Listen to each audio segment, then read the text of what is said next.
Olá, sou Iraci Dalla Valle, sou bento-gonçalvense, aqui no Rio Grande do Sul. Sou policial civil de profissão, mas tenho como hobby cozinhar. E hoje eu vou ensinar para vocês como se faz um sagu.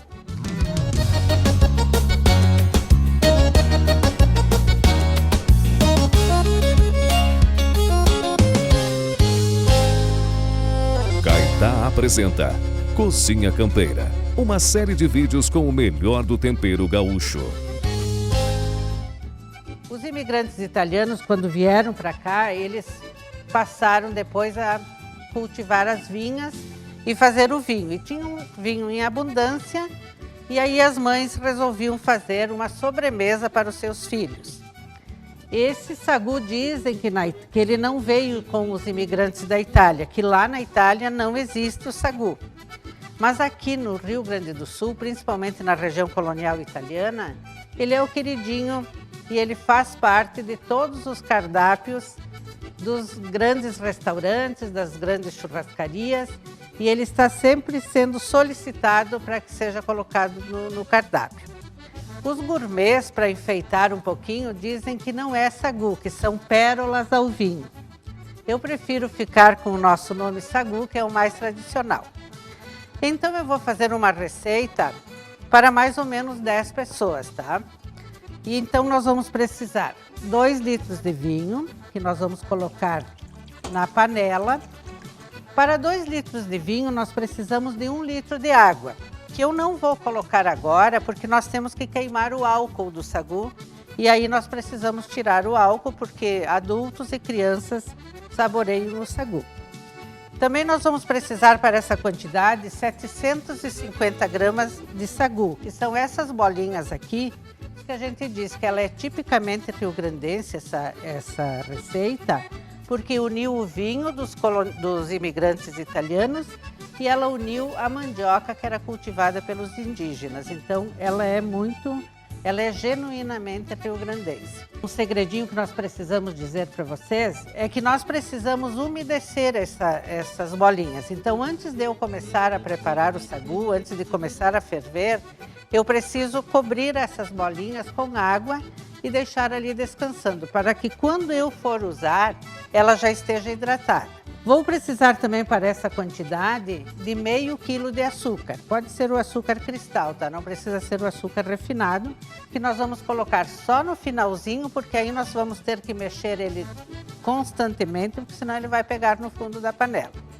E vamos colocar as especiarias, a canela e o cravo ao gosto de cada um. Quem quiser coloca só a canela, quem quiser coloca só o cravo. Agora eu vou levar o sagu ao fogo, para que ele ferva e eu possa queimar o álcool. Somente o vinho que vai ferver.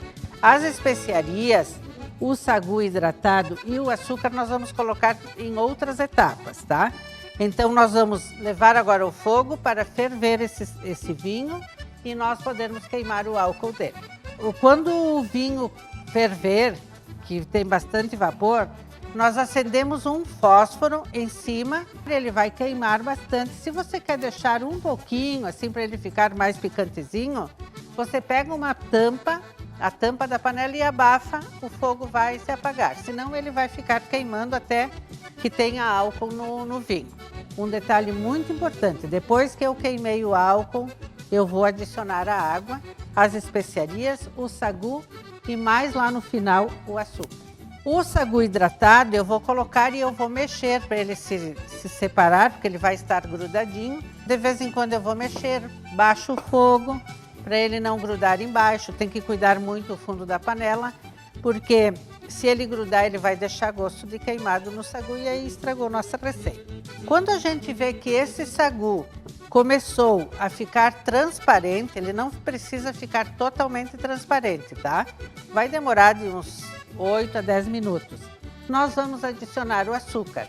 E aí sim, uma recomendação importante é mexer constantemente em fogo baixo. Ele vai parar de ferver, mas logo em seguida ele vai voltar a borbulhar e nós vamos mexer ele constantemente. Quando a gente vê que o sagu já ficou a maior parte das bolinhas transparentes, nós desligamos o fogo e colocamos num pirex, então tiramos da panela.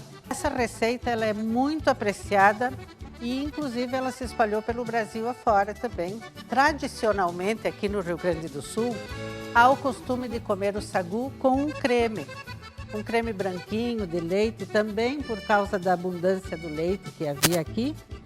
E aí a gente coloca na tigela onde a gente vai servir sagu e um pouquinho de creme. Então vamos experimentar para ver se ficou bom o nosso sagu.